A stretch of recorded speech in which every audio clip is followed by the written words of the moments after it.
Good morning, dear students. Today we will look at on problems on forced response. So in the previous class, we already come across the concepts of forced response, natural response, and a complete response. Natural response is already over. Now we look at on the forced response concept. So once again, I will repeat that forced response, what exactly it is. So the forced response, it is also called as a zero state response. That is, in this case, we are not going to consider. In this case, we are going to consider the initial conditions without any relation with the input. That means, so they will not going to mention, or they will not going to give any initial conditions. We need to assume the initial conditions.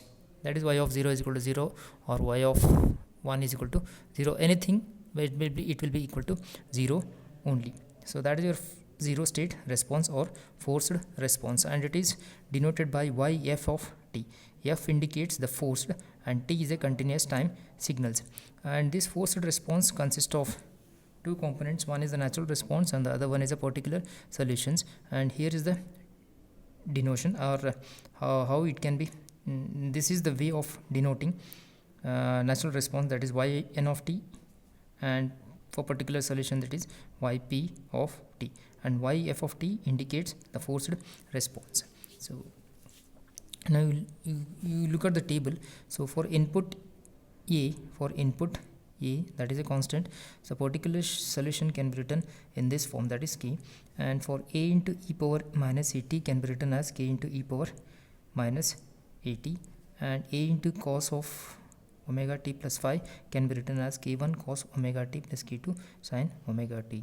So this is the brief introduction about the forced response. Now we will look at problems on forced response.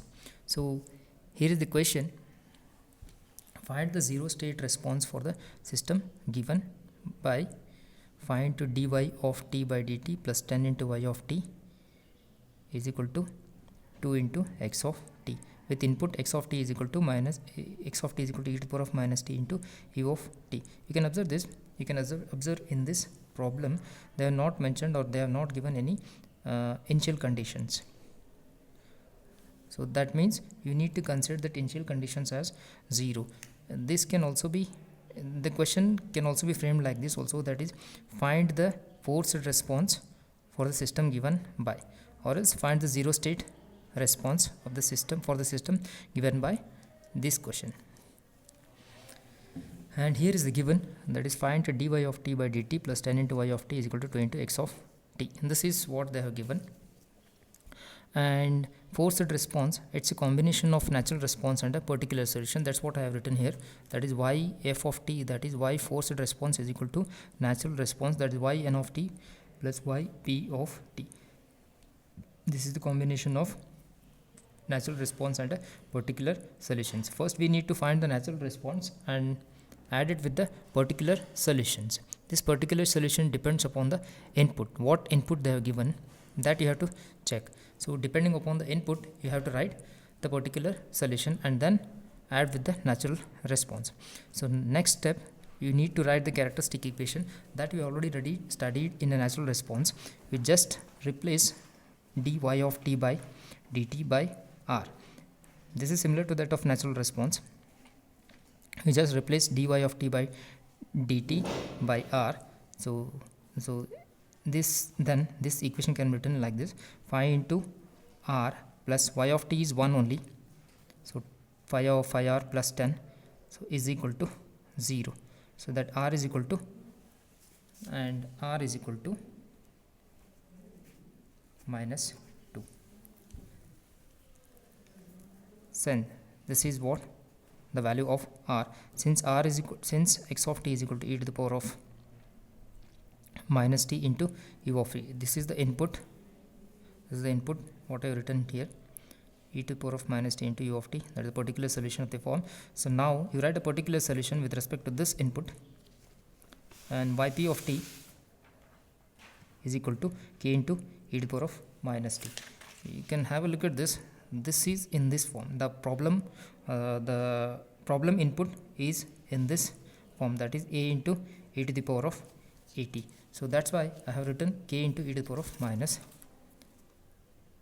at form, that a is 1 only. In this case a is 1. So now this particular solution, you take this particular solution and substitute in the main equation and the given equation. You substitute in this equation and differentiate. So you substitute k into e to the power of minus t in place of d into y of t by dt. So after substituting, you differentiate it because they have given d by dt. In place of y of t, substitute k into e to the power of minus t and then differentiate. After differentiating, you will get minus 5 into k into e to the power of minus t. So k into e to the power of minus t, when you differentiate, the minus will come on the left, that will be multiplied with the 5, that is minus 5 into k into the e to the power of minus t plus 10 into y of t is nothing but k into e to the power of t. You can have a look at this particular solution. I am just substituting this particular solution in given equation. In place of y of t, I am substituting k into e to the power of minus t. So after substituting, you differentiate. For first case only you have to differentiate. In the next case, there is no need to differentiate because y of t, it is already given. They have given it directly. So 10 into k into e to the power of minus t is equal to 2 into e to the power of minus t. 2 into x of t is what? X of t is e to the power of minus t into u of t. But u of t is equal to 1. This is the basic concept. U of t is equal to 1. You can have a look at the graph. This will be 1 till infinity. And the amplitude of u of t will be 1 till infinity. It starts from 0. That's why this will be 1. So e to the power of minus t. Now you take e to the power of minus t as a common factor from LHS and the RHS and then eliminate. Then you will get k is equal to 2 by 5. So now you substitute in a forced response. Here is the equation for forced response. Y f of t, and the natural response is c into e to the power of minus t. You already know that how to write the natural response. So in that form I have written, that is c into, if it is only one root, that is c into e to the power of minus rt, that r is equal to minus 2. This is your natural response plus forced response. So plus the particular solution. The particular solution is k into e to the power of minus t. In place of k, you write 2 by 5. This is k into e to the power of minus t you have to write. So in place of k, I have written 2 by 5 and e to the power of minus t is e to the power of minus t. This is your forced response. Now you consider or assume initial conditions, that is y of 0 is equal to 0. In place of t, you just write 0. So calculate the value of c. Now you substitute 0, y of, in forced response, y of 0 is equal to 0. So that can be written as, that can be considered as a 0 only. So 0 is equal to c into e to the power of minus 2t. In place of t, you write 0. So you will get 1. 0. So e to the power of 0 is equal to 1. So that's why I have not written anything. C into 1 plus 2 by 5, e to the power of 0 is 1. So c plus 2 by 5. So therefore c is equal to minus 2 by 5. Now you substitute the value of c in the final forced response. C is minus 2 by 5 plus 2 by 5 e to the power of minus t. You take 2 by 5 common, you will get plus 2 by 5 e to the power of minus t and minus e to the power of minus 2t. This is what the forced response is. Next concept is on total response or complete response. Complete response or a total response. You can have a look at this.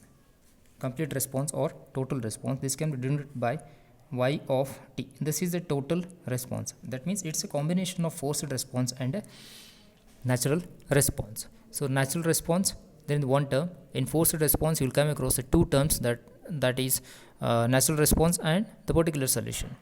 So have a look at this. The complete response or a total response of the system is the sum of natural response and the forced response. That is, to determine a complete response, we must take both the initial conditions and the input into consideration. So in case of natural response, we are not going to consider the we are not going to consider input, but we will going to consider the initial conditions. So in case of forced response, we are ignoring, we are not we are ignoring initial conditions, but we are considering the inputs. But later on we are going to consider the initial.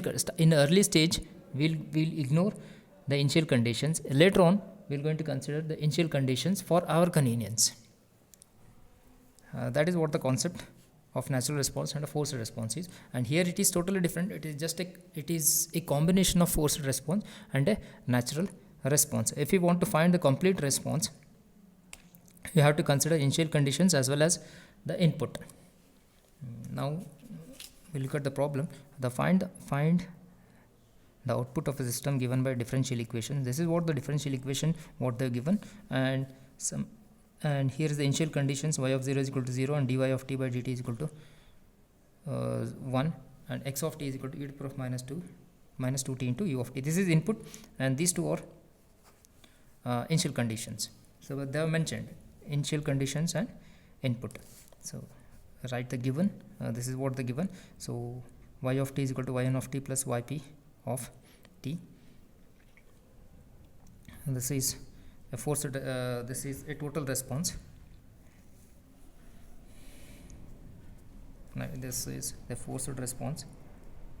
Y forced response. Now we write the characteristic equation. We just consider this given equation for the characteristic equation. In place of y of t, the dy of t by dt, you just write r. So here it is d square y of t by dt square. That's why I have written r square plus 5 into r. Dy of t by dt can be written as r. So that's why it is 5r. If it is d square, then it should be r square. So r square plus 5r plus 4. Y of t is a 1, that's constant, and it will be equal to 0. So if you want to find anything, or if you want to find the natural response, you just make input as 0. So next you find out the characteristic roots of characteristic equation. So that is r1 is equal to minus 4 and r2 is equal to minus 1. Next you substitute in natural response equation. So it will be two equations, that's the two components, that is c1 and c2, because we are having two roots. So c1 e to the power of minus at, in place of a, in place of r, we written minus 4, and c2 e to the power of minus rt. So r is nothing but r2 value of r2 is minus 1, that's why it is minus 1 into t, or minus t. Now you look at the input. The input is e to the power of minus 2t into u of t, and the particular solution you can write it in the form of e to the power of minus 2t into u of t. The particular solution is of the form k into e to the power of minus t. You just differentiate it, you will get that. Next, substitute equation 3 in 1. Here the equation number 1, you just substitute this equation in equation number 1. This is what the particular solution is, k into e to the power of minus 2t. This is what particular solution. You just substitute in this equation y in place of y of t, just write k into e to the power of minus 2t. Go on writing this, and you will get, after differentiating, you differentiate twice. This equation you have to differentiate it twice. So when you differentiate minus 2, once if you differentiate, you will get minus 2 into k into e to the power of minus 2t. Again if you differentiate, this will be minus 2 into minus 2, it will be minus 2 into minus 2, it will be plus 4 k into e to the power of minus 2t, and this will be minus 10 minus 2 into 5. So there is only one differentiation, minus 2 into 5 minus 10 k into e to the power of minus 2t, and this will remain same because there is no differential term. Now you calculate, after simplifying this, you will get k is equal to 1. Now you write a total response, or a small total response, that is, it should be a combination of forced response and a natural response. That forced response is nothing but a particular solution, that's c1 e to the power of minus 2t. This equation you write down, this is natural response, and next you write the particular solution. This particular solution, it is a terminology in forced response.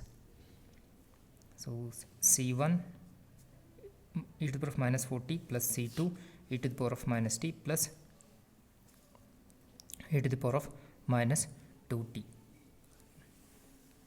That is what the particular solution.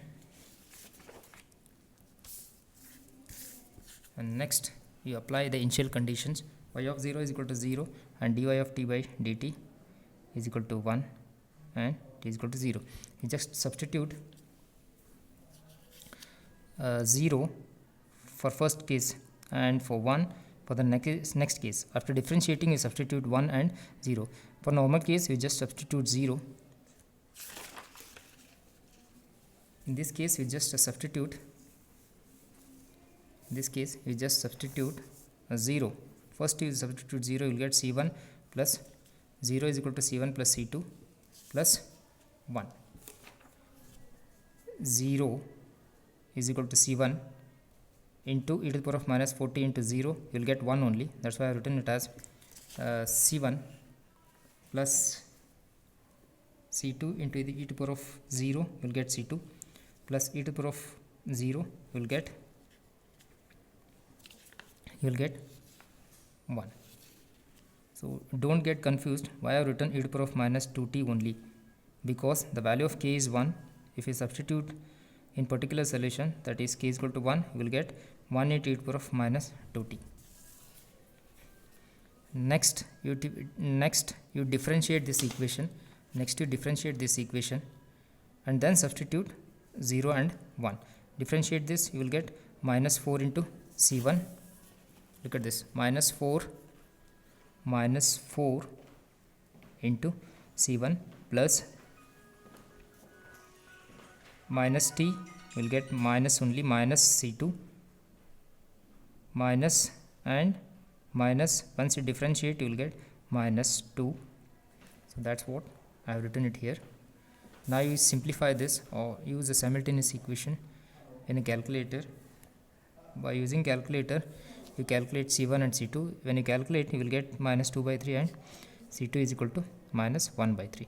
Next, you go on substituting in the main equation, that is y of t. In this equation, c1 is equal to minus 2 by 3. So that's what I have written here. Minus 2 by 3 e to the power of minus 40 plus c2 is minus 1 by 3 e to the power of minus t plus e to the power of minus 2t. So this is what the final answer is. You just take minus 1 by 3 outside, you will get 2 into e to the power of minus 40 plus e to the power of t. This is what the concept of complete response as well as the forced response. Thank you.